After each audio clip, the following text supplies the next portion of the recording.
Yeah. You gotta work. You gotta work, grind, shine, it's mine. Gotta show everybody it's my time. Getting here, you gotta work, grind, shine. Never mind who talking down, cause they lying. Don't talk, you gotta work. Welcome to Let's Talk with Carl Lee. Let's Talk is proudly presented by attorney Frank Walker. Real talk, real experience, real results. FrankWalkerLaw.com. Let the conversation begin on Let's Talk. Hello, ladies and gentlemen. This is Carl Lee with Let's Talk. And unfortunately, we don't have Hollis Lewis in the studio with us.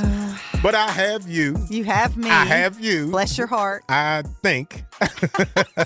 And I know you missed me last week in person. Just not the same. I did miss you. Same party when I'm not here, right? No, because I didn't have a fight last week. So That's right. You may have one this week, though. I really do think that we're going to probably have some difference of opinions today. Maybe. I think. I think. So one of the interesting, I don't want to say interesting, concerning things that I have, and I'm going to start at the bottom of our list of conversations. That's so okay. So that you're aware. Just throw me off track. Yeah, just so I can throw you off track. Right out of the gate. One of the interesting things to me and concerning things to me when I think about young athletes, and we talk about like being examples, like being an example for a young kid in high school or college or youth football and sports that the city of South Charleston produces. It's hard to be that role model if they don't see who you are and your Who's they? Kids. Okay. The kids or high school athletes. Okay. They may, I'll make this case for me. Okay. The high school has some pictures of me, jersey of me, all kinds of different things in the trophy case and memorabilia around the school. Those kids see that. Okay? Once you've seen it once, you're done. But you don't really know who I am. You don't know if I'm still in West Virginia. You don't know, unless you have a contact with me, you don't really know. Like I got an opportunity to talk to 4 or 5 athletes a couple weeks ago. I think I mentioned it on the show then. And they had no idea of my career. None. And this is what age range? This is probably sophomore, junior in high school. Okay? Yeah. And it doesn't bother me for me. But it bothers me for them because if they don't know me, they don't know Curt Warner from Pineville. Okay. They don't know Robert Alexander from South Charleston. Right. No chance of history. They don't maybe know, they may know Randy's name, but they don't know just how great he was. And Jason Williams. Okay. And a lot of those athletes, you look at somebody like a Jerry West. Right. We try to find we get upset. A lot of times we get upset because these athletes don't come home. They don't come back. The question I have is, why don't they come back? And I'm going to make the case that they don't come back because every one of them have had negativity because of, for some reason, whether you thought it was that or you didn't, those athletes have an issue of why they don't come back. Yeah, that's a tough one. Yeah, that's. I'm going to start with this. Okay. I think you have to look at each individual athlete that you just named, the choices they made when they went on to their college careers and then their professional careers. Some had a choice of staying here in West Virginia and going to Marshall University and going to WVU or maybe a smaller college. And some chose to do that, like you, Carl. Okay. Mm-hmm. Jason Williams, chose to go to Marshall, right? Mm-hmm. He went to Marshall. Mm-hmm. Okay. And then there were other athletes, such as your Curt Warner, mm-hmm. which there's a perception that they didn't choose to come here, even though we know the background story. And because, we think they had a choice of whether or not they could go to WVU or Marshall. And they chose to go somewhere else. And that leaves a bad taste in the mouth of some of the fans in West Virginia. Are you following me here? I'm following you. Okay. I'm following you. Because I think in West Virginia particularly, we have always had to battle. We've always had this media cultural perception out there. We've got some negative stereotypes that follow our population, right? We're called hillbillies sometimes. We've got this us against the world mentality. And I think our fan bases have equated athletic success as a direct reflection of our state's identity and their own identity. And so when someone rejects that, such as a Curt Warner or, Randy when he left, even though he did play ball at Marshall, he did have, when he went to the Hall of Fame ceremony, I don't think he had a whole lot to say about Marshall, if I recall it correctly. Right. And then you also looked at his documentary about his high school days and career. I think that when people see those things, and I'm not judging. This is not judgmental at all. Okay, this is more of a cultural tendency, I think, for West Virginians, that they take it as, even though it's not intended as a personal insult, when athletes choose to leave and maybe go a different path than a lot of West Virginians, but West Virginians sometimes view that as an insult. All right. Do you see where I'm going here? I can. Now, I'm not saying for every single athlete you named. No, I understand, and I totally understand. I totally understand everything that you said. What I will say first, and I'm going to go back to the person who was my mentor, was the guy who put me into took me in and made me a professional athlete. Okay? And that's Robert Alexander. Yes.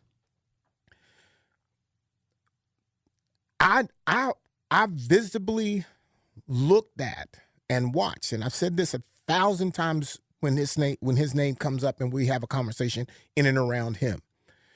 I've seen the petitions of the people who wanted him to go to WVU. Okay. Perfect example of what I just said. Keep going. Yes. So, because you love West Virginia and you love WVU and you love WVU football.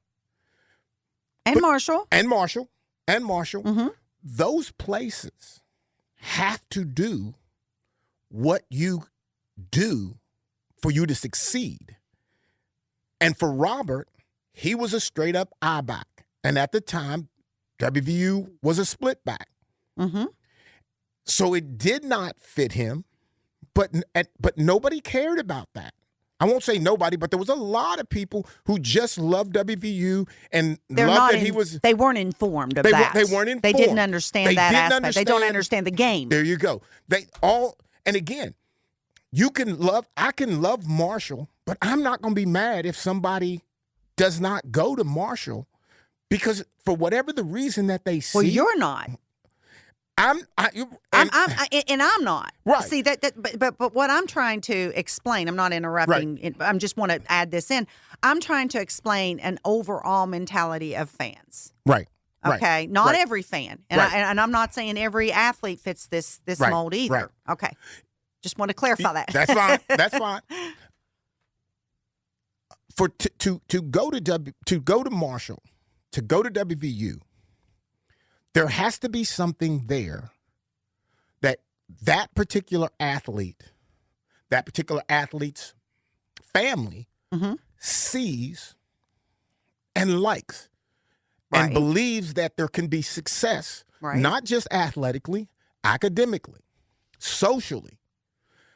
The only reason that I went to Marshall, and let me be clear, at that point in time, when I went back to Marshall for a second visit, when Sonny Randall became the coach, I went back there. That was it. That was my, outside of state schools, universities, I didn't have anything else. So so Marshall was my only big option. So let me ask you this: if you would have had other options outside of West Virginia, out of state, would you have explored those over Marshall, or at least listened? I went to Virginia Tech. Okay. Initially, I went on a visit, and I couldn't help but like it. Right? Well, it's I'm great coming from campus, here. Great everything. Out of state. But then they backed away. They backed away.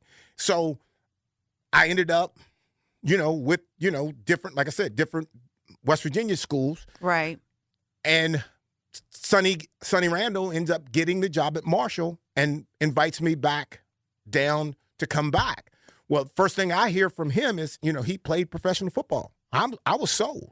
Right. Because that was my goal. So I'm thinking this is the guy that can get me where I need to go. Right. So I made the Marshall pick purposefully for me and purposefully for the guys that was there. And then fortunately I get Bob Pruitt as my DB coach on top of that. Yeah. So I was blessed with a ton of great coaches around me. Jimmy Grove was there, but I don't know. What I don't understand is like I believe we've had great athletes come through. Mm-hmm. What we haven't had is the ability to sustain them happily, treat them in a way that they would want to reach back and work on these young athletes to help them be better. To not to pick a school, right? But to help them understand, work with them. You mean like camps, like types of... Whether it's camps or just coming back to talk, come back to speak, come back just to be seen. To me, what venues could they use for? I think that there's a ton of opportunities. There's a ton of opportunities and things that they could do. But they won't do them because, for the most part, they've not been asked. They haven't been. They. There's always something that an athlete, a professional athlete, or a potential professional athlete, a potential college athlete, does or doesn't do that makes everybody mad in West Virginia because they don't do what we want them to do. That's unfair. That's unfair to the athlete. He or she has to be able to pick the school, wherever the school is. And what we cheer for is that they are West Virginians. Right, right. And Robert lost basically almost all of his fame in West Virginia. Yeah. Curt Warner lost it because he went to Penn State, a rival of WVU. Yeah. And he still went to the league and he still represented West Virginia as a West Virginia athlete. Right.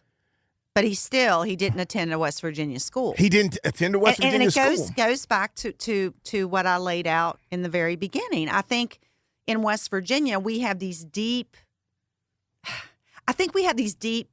family connections that, this state is probably one of the most devoted family oriented states that I've ever witnessed and been a part of and visited in all my life. I think it's just the nature of having a smaller population, being isolated by the mountains. We're very family oriented. And I think, like I said before, when successful coaches or athletes leave for other opportunities, regardless of the reason, people view it as a personal betrayal. And I'm not saying it's right or wrong. I'm just saying, we know it's a professional move. We know it's in the best interest of the athlete. Okay, we know that talking right now. But some fan bases take it personal. Look what happened to Rich Rod. Right. And there's still a divided population when you talk about Rich Rod in this day. There are fans that absolutely to this day will never forgive him. Yes, and he was beloved. And he's back. He's our head coach right now. And yeah. there's people that absolutely will not support him ever again. And it blows my mind, but I think it's just to the ties of our culture. And I'm not saying it's right or wrong. I'm just saying I think that's part of what's happening. I think I'm going to put this out to the air. And if you choose to say something about it, you're more than welcome. I think when it comes down to a high school athlete picking a college, I think the most important thing in that is that he and his family can find a place, assume a place, because you could be wrong, assume that this is going to be a place that I could stay, participate. Maybe back in your day. We know what it's like now with NIL and transfer portal. It's not that way at all. But go ahead. But I'm thinking still, money is, I get that money's the most important kind of thing to you. But I will say this. If you just go for the money, that's not necessarily going to put you in a spot to play. It's just, I just think that we should be happy that our kids go to a college as a student athlete. I agree.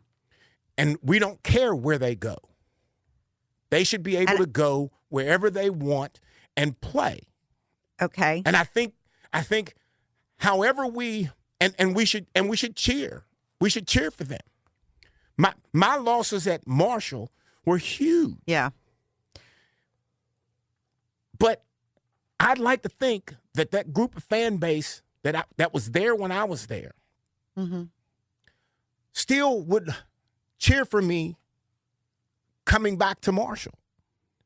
I would think so. You know, and so let me ask you this. So you've laid out the issues of not being oh gosh. Okay. So you've laid out you've laid out the issues of you feel like these athletes are not being as respected or remembered the way that they should be based on their past careers. They don't get the media attention. They don't get all that. So what do we do to remedy it? What are some answers? I think we've laid out problems. I think I think the number one thing is we have to cover these athletes. We have to and when I say cover them through the media, schools try to put out information, but I'm a Marshall guy.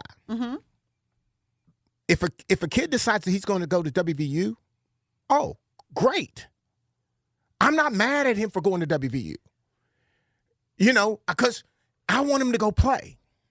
I want him to have a future. I want him to have a free education. Because I know the majority of these kids do not have the funding to be able to go to college. Right. So if sports is going to be the thing. But the rivalry there is pretty deep. It shouldn't be deeper. It shouldn't affect not be deeper. How we cheer for the point kids. I agree. We should not care where that kid goes to play, to have a scholarship. If he's got opportunities to get scholarships in 4 or 5 different schools, all of them in West Virginia, all the accolades, WVU, Marshall's included. If they pick one, we should be happy. I came in. Can you hear me? No. Can you hear me? You can't hear me. What is going on? Oh, you got to come back in. You got to get us going. We've got Matt. Matt's here. Matt's got us on the edge of our seats. We want to know what he has to say here. He's bum rushed us in the studio. We've got him going. Here he comes. We want to hear all about this, Matt. What do you think? What are your thoughts? All right, so I think that people in general maybe feel as though professional athletes are maybe a bit inaccessible, and not because of anything that professional athletes do. I think it's just the nature of, once you've become an NBA player or an MLB player or an NFL player, people just think, why would a professional athlete want to come back to their old high school? Why would they want to come and talk to my kids in my program? That's a good view. But I got a response to that. Oh, well, here we go. I got a response to that. All right, go ahead. Okay, so I had reached out to Randy maybe, I don't know, a month or so ago, and realized his number has changed. So I have no access to him, okay? I could be mad at that, right? Like I could try to make the case he changed his number and he didn't give it to me. Why would he have to think to give it to me? So I don't have it. So it's that to me okay. That's okay. But I think that if anybody else was in that situation, they would probably be mad. But Randy doesn't have, like, the people that he is in contact with on a daily basis are not just the open public.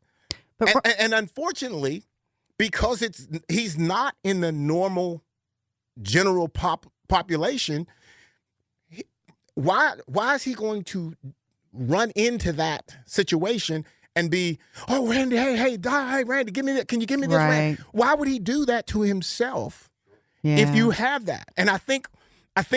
And Randy's very giving. He just does it in a private way. He's always been private. He has done so much for under so the many radar. Different causes that you cannot imagine. Right. But because he is who he is, he doesn't need your pat on the back. No, he does not. And you're mad because you would love to pat him on the back. You'd love to know what he did, but he doesn't feel like he has to do that. And I think that's a good thing. And I think on Randy's part, if we're going to continue this subject about Mr. Moss, I think on his part, he kind of left West Virginia with a little bit of a bitter taste in his mouth with his high school experiences with law enforcement, with what happened to him at the high school level. Although Marshall, welcomed him with open arms and he had a great career there. But I think sometimes, those earlier memories, when you're growing up, sometimes they're hard. They're tough. They're hard to kind of forget. And not that you're holding it against anybody, but maybe coming back and being public and interacting with some of those people that he grew up with just brings back bad vibes. I will say, though, when he was inducted into the Hall of Fame, what was the first thing he did after all of that in Canton? He came to the Charleston Town Center in his gold jacket, and he shook hands with everybody, and he kissed babies. He's a good person. I'm telling you, this guy, to me, is a wonderful person who has been scarred. Making my point. And he's trying to be the best version of himself. Mm-hmm. And to that point, that shows you. Mm-hmm. That proves to you there's no reason he had to do that. It brings up another good point, though, too. At the end of the day, athletes are still humans. Whether you're the girl working the cashier at McDonald's or whether you're a professional athlete or you're anywhere in between, the fact of the matter is everyone still goes through the same things as humans. So everybody reacts differently. I was going to just tell you guys, I went live on Facebook and Sterling Sharpe commented. He said, true, he is onto something. So he was referring to, both of you, I think, with your version of him being, having some scars. And then you're saying he still came and gave back after his Hall of Fame induction, kind of like Sterling did with us. So, hey, Sterling. But anyway, yeah, I just wanted to let you know. Well, and I don't know if we can ever get a chance to utilize his overall success for an athlete. And when I say for an athlete, we know a Randy Moss is a once in a lifetime maybe type of talent. Mm-hmm. But even if you have any measurement of skill set in any sport or in anything, the example of trying to get there, athletics is the thing that we used to be able to use and say, work like that. Like if you work out that hard, if you put in the efforts, you're going to have this kind of success. And I'll make the case that regardless of how great Randy was naturally, mm-hmm. the work that he put in to be even better, most people could not even fathom it. No. And again, I know for myself, just to be able to get there, just to be able to be an athlete at that level, to be able to be a good athlete at the NFL level, I was sold on working out 5 days a week, 16 weeks, constantly. Complete life. It was complete. It was my complete life. Yeah. You know, so when I'm off, when it's off season, I'm spending another 16 weeks to get ready for 4 weeks of camp. Yeah. And if you're not doing something like that, don't hate on guys who have put the work in. Yeah. Who do you think's hating? I think that we have. You mean just the normal athlete, or no? I think that some of these athletes who have gotten bad raps, and I think Randy has gotten a bad rap. Okay, I see what you're saying. And I think, he's more than that. He's still an example. Robert Alexander. He gets hooked on painkillers and ends up getting into drugs. Mm-hmm. I can testify that he was the guy who was telling me, looking me dead in my face and telling me, don't do this, don't do that. The things that he ended up doing. So I can buy it. And he told me what took place. I know. I had a chance to talk to him. My career is because of not just because of him, my mom, my dad, my family, all that, but his workout routines, his confidence in me. See, what we're missing. Mentor. He was a mentor. Yeah. And what we're missing are the mentors. Why are we missing the mentors? Because the mentors are getting talked about. Yeah. And how many people do you think, now that Randy's on TV, on ESPN, how many people say, like, oh, you know what, he's doing really good? Yeah. You don't think he was great in football? you know what I'm saying? Well, and here's another point, and this is kind of I don't want to call anybody old in the room, Matt and Carl, but I mean, we know with time, the passage of time, the further we get away from those great performances, those athletic performances, the less and less they're talked about. They're being replaced by the Patrick Mahomes. They're being replaced by the whoever the latest name is, from New England. So it's not so much a matter of people being disrespectful or people wanting to look badly upon these former athletes from West Virginia. It's that they're from a different generation, and it gets forgotten in the nonsense. I guess I don't know how else to put it. But I you don't think? Yes, but I think who these athletes are in what they should be in West Virginia, they're not, and they should be. They should be. We owe them that. They have an opportunity. I mean, think about it.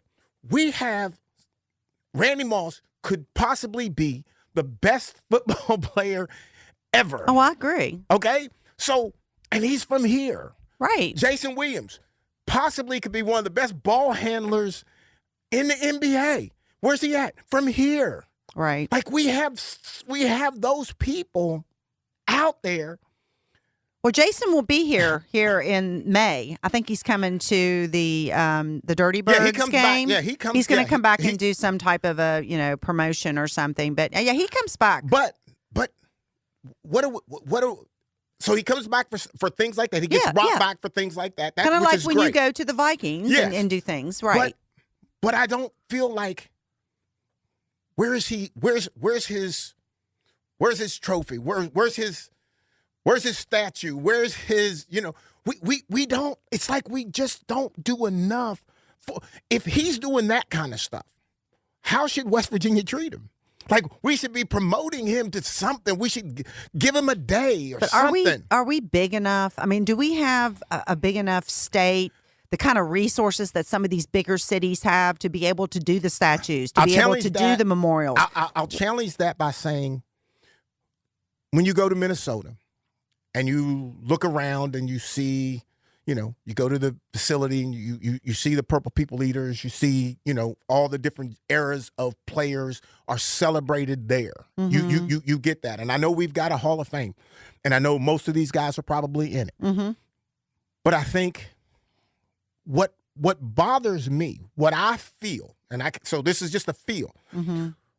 we don't really respect, we don't give the due that a Randy Moss and a Jason Williams actually deserve. We think what we give them is enough. So what should we do?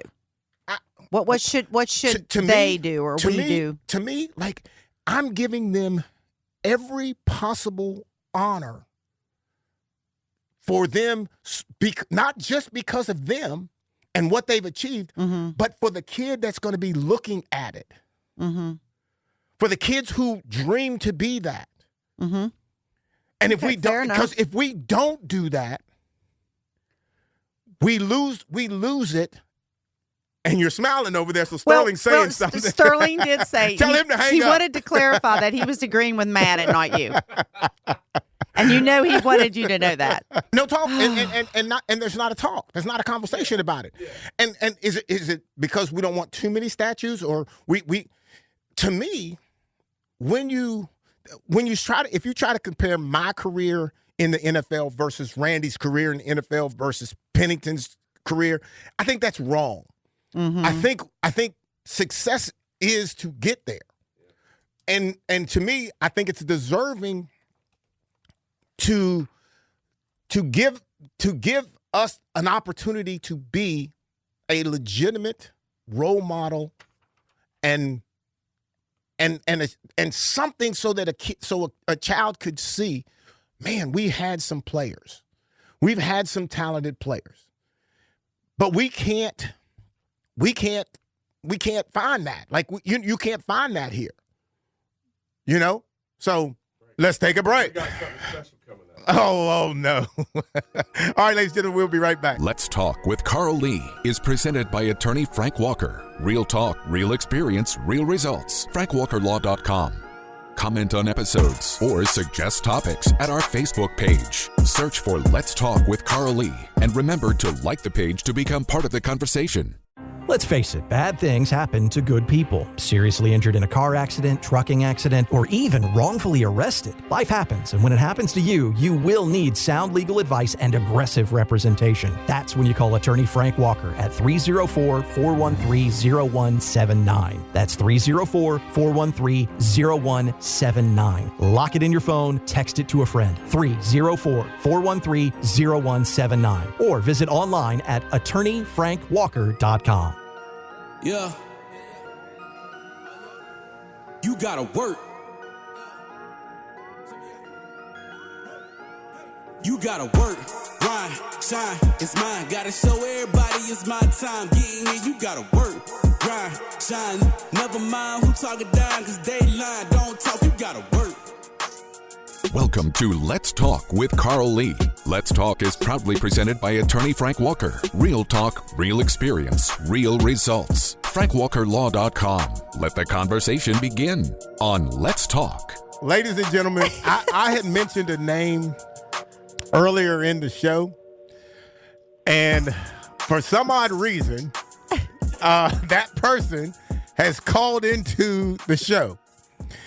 I think this is actually a little bit aggressive, and I feel like Carl feels attacked. I feel attacked and feel like this person is trying to take over my show. But we have Sterling Sharpe has called in for some odd reason. I have no idea where this is going to go. So let's just say hello, Sterling. Boy, y'all better be glad y'all got me on, boy. It would have been a problem with that to get me on. What do you want, man? You know what, man? You guys have hit on something that is really, really a good subject to talk about. And I think it's want versus need. And when you talk about recognizing the players from where you're from and putting them, I think what happens sometimes is we get confused with want and need, Carl. I'm going to speak a little bit for, and I'm going to use my brother and I. My brother always wanted to be here. He always wanted to be a voice, a big voice. He always had something to say. He always wanted to be out front. I was different. And when the city of Glenville, which is where we're from, when they recognized him with the parade and all of that, it was great. He was the first, Hall of Famer. That he was great. I was different and didn't need or want it. And so I think when we look at athletes, we sometimes miss the boat on need and want. There are some athletes that, and Carl, I'll say it, there are some athletes, Carl, that we know that need their egos fed. There are some athletes that don't want it. They're like, guess what, man? Ooh. I'm from here, but I live over here, and I'm growing over here. I wish I could have done a little bit more from where I was from, but I ended up doing more where I was planted. So it is man, you guys make some really good points. But and I know Randy kind of well, and outstanding individual. But the thing is you can't. What I love is and how we were raised. Everything you do goes home. So when Randy was doing, when he was, whatever happened to him in high school was at home. But when you look at when he left, everything, man, West Virginia got to grow. They got to love. They got to say, that's ours. And I think for Randy, that's enough. Yeah. I think, there comes, and I'm going to say this because I got a lot of friends that are like this. When you need your ego fed, you will find yourself saying that, Charleston ain't do enough for me coming out of there. I was a first-round draft pick. I wasn't a seventh rounder or a 12th rounder or a free agent. So they need to recognize me. It's so funny, man, being in this position and with the Pro Football Hall of Fame granting me this honor. Carl, I was the first Gamecock, the University of South Carolina Gamecock to go in. I'm one half of the first brothers to go in. And what's really cool is I got a vantage point that a lot of people don't have is I got a guy who is in, justifiably so, that wanted it. I'll go out on a limb and say he needed it. And then you got another guy that's in that was like, oh, my God, I don't want any parts of this. I don't want what it brings. I don't want what it looks like. Man, I was minding my business playing golf. Y'all bothered me with this Hall of Fame stuff. Man, get that to somebody else. But I thought that Go ahead. Go ahead. And to your point, Randy did not need any merit to justify his abilities and where and what he was going to be. I get that, but for me, hearing some of the things that were being said, some of the people who were just basically just hating. It made no sense to me, bruh. Like, it was like. But you also have to understand, there are a lot of people out there who thought that Bob Kraft and Bill Belichick should have been first ballot Hall of Famers. They can't tell you one thing about how the Hall of Fame does their business. Right. But they mad. Right. They're upset. I'll go out on a limb. Randy Moss himself said on national television that he believes if you didn't coach or were GM or were a player, you shouldn't have a vote. When you and I had this conversation a week ago, when we voted for the Pro Bowl, I never voted for an offensive player for the Pro Bowl because I never saw him. I was looking at defensive players, D-line, linebacker, safeties, and corners. So if me as a Hall of Famer got a vote, I can tell you I'm getting ready to screw this thing up. I'm getting ready to because I can't tell you how good Chris Carter was.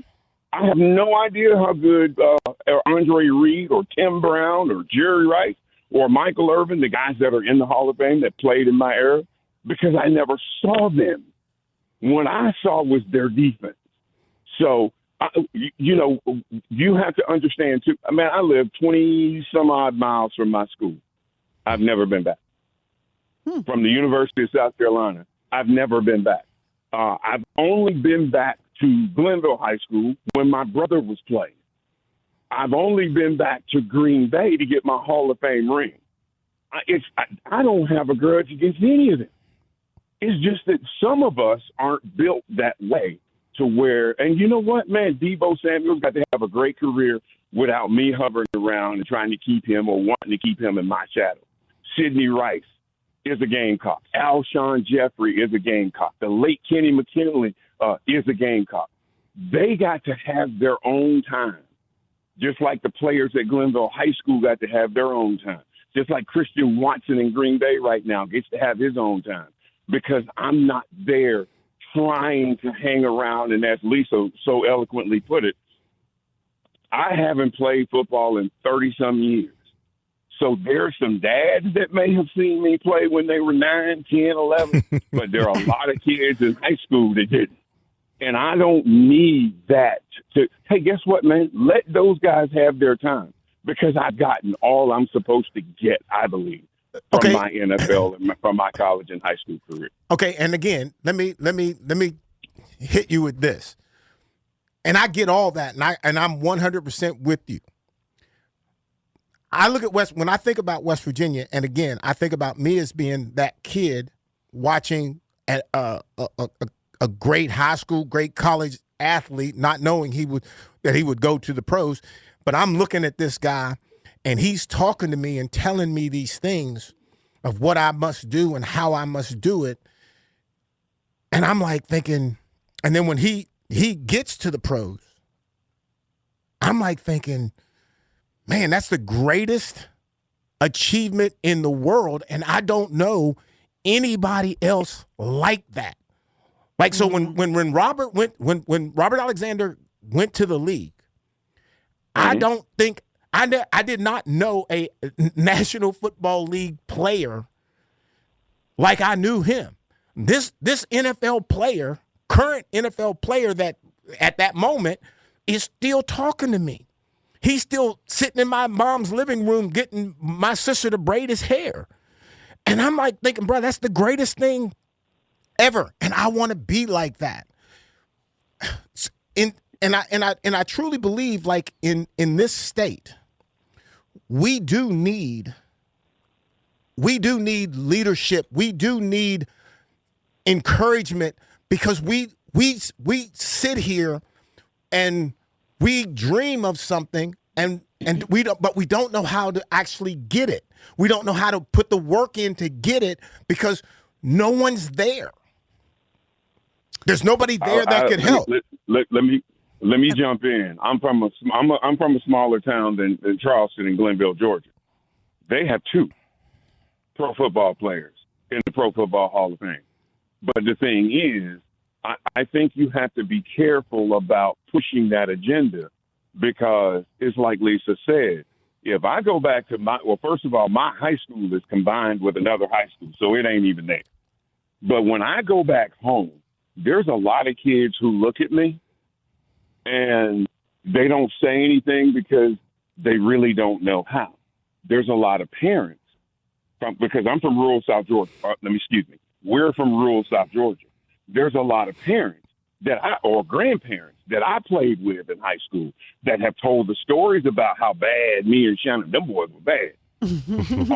I'm not going to say embarrassed, but here I am telling somebody in my household to listen to what that guy is saying, who doesn't live in Glenville anymore, who comes to Glenville once or twice a month to see his sister and some of his other family, and then he's out. It's a very fine line. I agree. And my brother used to say it all the time. My brother used to say, because of him, saying because of me. I never had to look past my own dinner table. Because of him, I got a chance to see the road. And the road was easy for me because I saw him do it. But I saw him every day. I listened to him every day. I watched him every day. I talked to him every day. See, we don't have that. We have to be real careful. We have to be, and we as quote unquote stars, we got to be very careful, because you can say the wrong words and the wrong phrases and the wrong setup, and you come off as arrogant. or you come off as unapproachable. So it's a fine line. It's a very fine line to ask a community to see. And I will compare it this way. It's very difficult for me to be upset that Bill Belichick and Robert Kraft are not first ballot Hall of Famers. When, one, I don't know what the criteria is, and more importantly, I don't know how the voters looked at their career. I can't be mad that my brother wasn't a first ballot Hall of Famer because the voters at that time didn't see his career the way he did. I can't be mad that they looked at Terrell Owens' career and he wasn't a first ballot Hall of Famer and have Terrell upset because they didn't see Terrell's career the way Terrell saw it. See, that's the fine line that we got to watch. See, I don't know what the Hall of Fame criteria is. It's not called the NFL Hall of Fame. It's the Pro Football Hall of Fame. And they have their own set of bylaws and how they do business. Who's to say that they are wrong in their approach? There's a lot of friends that I live very close to that voted for a certain guy that we have discussions about. I can't be mad because they see our country one way and I see our country another. I can't be mad at that. We can have discussions and we may even disagree, but I can't be mad at them because they went that way and didn't go the way I wanted them to go or I feel like they should have gone. I think we have to be very careful when it comes to athletes because we're the most scrutinized and we are also because if I tell Glenville that they need to put statues up of me and Shannon, I'm arrogant. You see, so we have to be careful. And you've known me longer than anybody in Charleston, West Virginia. Bro, I cringe at recognition. I'm like, oh, no, please. Shine that spotlight over there because I don't want any parts of it. But there are some athletes that need that. There are some people that, I was extremely happy with the 7 years I put on film. There are people that played 16 years that are still upset that people don't give them the recognition they deserve. Who's right and who's wrong?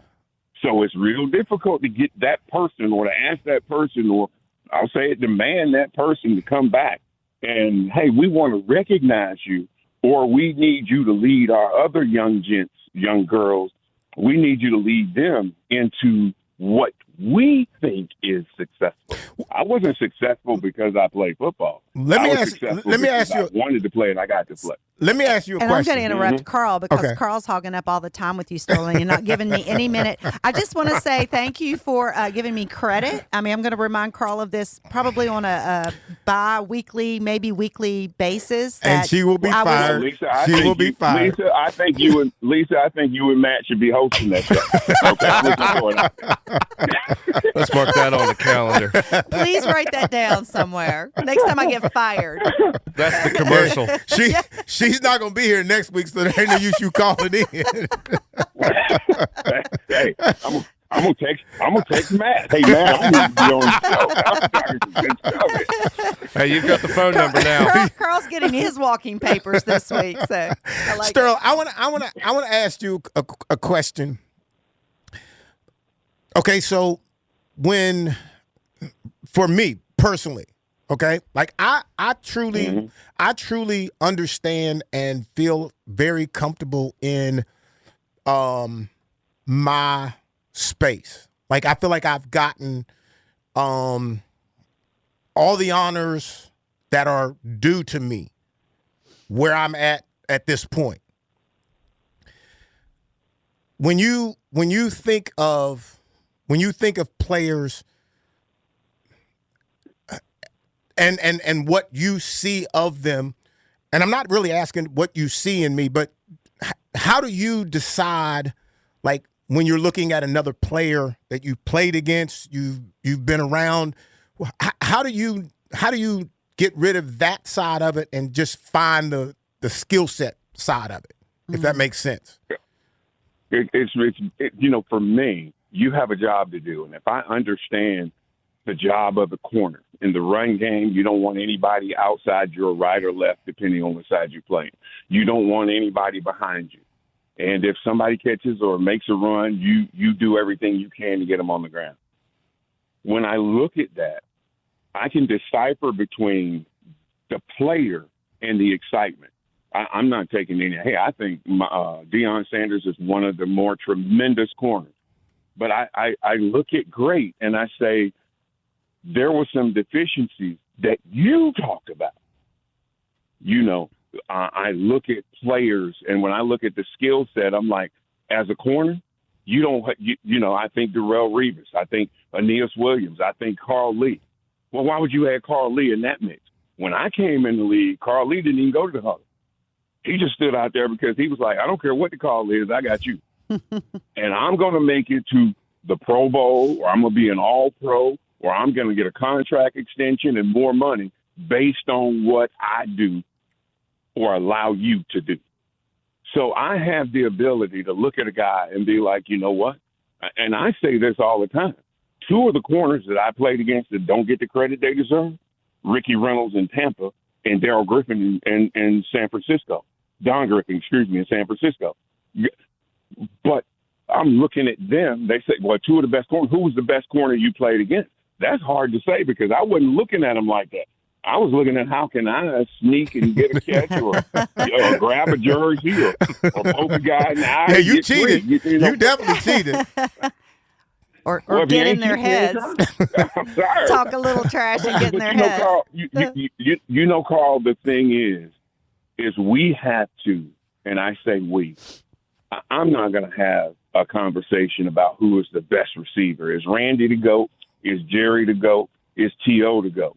Well, first of all, I played the position, so I recuse myself from asking, you know, and I think what we do is we have an opinion and then we get angered or upset when you don't agree with my opinion. Absolutely you don't see. True. You know, my brother was heartbroken that he wasn't the first ballot Hall of Famer. And I was with him when he got the call that says he didn't get in because that's how they used to do it. And he was heartbroken. And I said, you're upset that a group of people that you don't even know didn't see your career the way you saw. Because, and I'm going to use the phrase that everybody that's in the Hall of Fame have said, and Carl, I'm sure you've heard it. The Pro Football Hall of Fame is like being in heaven. Now, do I need to be the least in heaven, or do I need to be the most in heaven, or do I just need to be in heaven? So if I'm, you know, it's like that old church song we used to sing. I'm glad to be in the number. That's all. I'm just glad to be there. And I think we get caught up with, you know, who's the greatest, LeBron or Michael, who's the GOAT, Randy, T.O., Larry Fitzgerald or Jerry Rice. I think we get caught up in that, and we move the goalposts as athletes so much. And all you have to do is you listen to some Hall of Fame speeches or you listen to guys talk. I will invite Lisa to come in and speak to my class, and I'm going to read off a list of her accomplishments. You know what she's going to do? She's going to one-up my accomplishments and let you know she did some other stuff, too. I'm like, wait a minute, that's why you here. You don't have to exalt yourself. We've already done that. But that's what we do. As athletes, you have to be careful because I can come in and talk to your community, your country club, or your school, and I can make me seem untouchable. And I can also come in and tell you the truth. Hey, look, if two little black boys from Glenville, Georgia, that didn't have running water, didn't live in a house with running water since 1988, guess what? You can get there. Here's how. Everybody in your life is in your life to help you get to where you want to go. Now, there are some things you got to do. But for the most part, if you pick a dream or a goal, and I always say, a dream is a gift you give to yourself. If you pick that and you stay on the path, you'll be shocked at the number of people. I met Carl Lee playing against him. He's one of my best friends. Well, how did that work out? I said, we didn't slack off each other. I yanked the jersey. Yeah, you cheated. There's no question. I'm thinking I'm getting a little more mad because you called in, and I remember that you did pull my jersey. We might be losing the friendship because you called in. but you know what? We always come back together. It's okay. You can be upset. We'll always come back together. Oh, that's so and that's funny. the thing, man. And I tell people all the time, Matt LaFleur, the head coach of the Green Bay Packers, says, man, I really want you to come and talk to the team. Really want you to. And I'm saying to myself, please do. These guys went through high school, went through college and are in the NFL without me. And I said, Matt, I cringe because I'm like, what do you want me to tell them? Because guess what? They're doing exactly what I did. I don't know if they're doing it like I did it, but they are. They're part of the best football players in the world. Yeah. And you want me to come in and do? I said, because I got some friends in that locker room, and Christian Watson and Jordan Love. You gonna have me come in and have them thinking this Negro here think he better than us, and I don't want that. I want them to continue to grow on their path, their way. Because here's the bottom line. And Carl, you and I had this conversation a week or so ago about what's for you. I don't care what anybody does or says, you're gonna get it. Yeah. And if it's for me to come to Charleston and talk to the community center, it's going to happen. And there's nothing no one can do about it. And I don't know how many people are going to be touched. Or I told you, I see people all the time that was like, man, I went to your football camp, and the one thing I learned was this: if I really want to do something, well, I better be committed. I better be, because your football camp was the hardest thing I ever did, but it was the best thing I ever did. And I said, I did it on purpose. I made it. I tried to make it unbearable because I didn't want riffraff in my sport. I didn't want you to accidentally fall into the NFL. And yes, it happened. Yeah, players are former players are very particular when it comes to who gets in and who gets some props, because you got to earn those props. Because we had to earn them. I agree. Yeah. I agree. And and the thing is I can't hold you accountable in today's game like I would hold a Jerry Rice or Michael Irvin or Andre Reed or Chris Carter in yesterday's game. That's unfair to them. And I really like the way, Sterling, you came full circle in about the individual, and some have, the need to be recognized and others don't. And what you also said about what's meant for you will happen.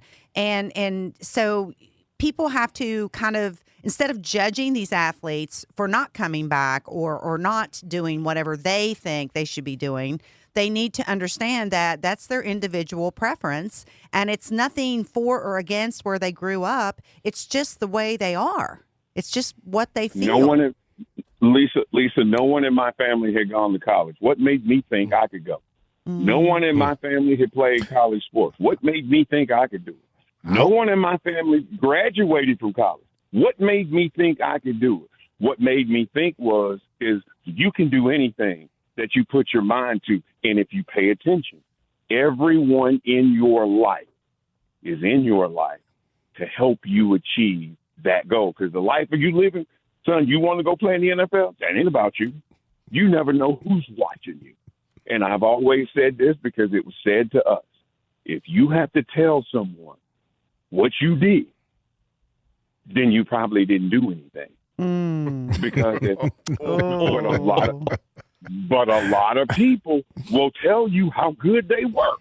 A lot of people will, and I'm like, well, if you telling me, then I guess that must be so. If you telling me,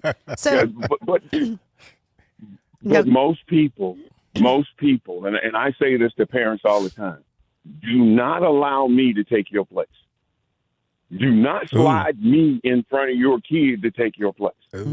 Because at some point, you may be disappointed on that ring or in that stage where they getting to thank all the people that helped them get there, and you ain't first, second, third, or fifth. Tell you what, it hurts. And the thing is, and I'm telling this last story, and I'm gonna let you guys talk. When I was on my journey to the NFL, it wasn't important for my family to come see me play. They didn't understand what it was. Football, man, I'm not going to sit in those stands and watch you run up and down and chase the ball, because they didn't understand it. But then when my brother started to play, they understood it better. So here I am in the University of South Carolina, and I'm going out doing my thing because it's what I wanted to do. And my family, being an hour from Savannah, was at Savannah State every weekend watching him play. Now, if I was normal, I would be upset at my family for doing that. but it wasn't their dream.